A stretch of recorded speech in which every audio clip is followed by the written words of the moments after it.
যার কাছে বারবার নিজের জন্য ভালোবাসা চাইতে হয়, সেখানে কি আসলেই ভালোবাসা থাকে?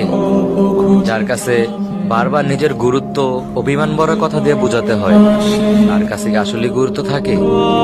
যে মানুষটাকে বারবার বলা সত্ত্বেও আপনার কষ্টগুলোকে বুঝতে পারে না, সে কি আদৌ বুঝবে আপনাকে?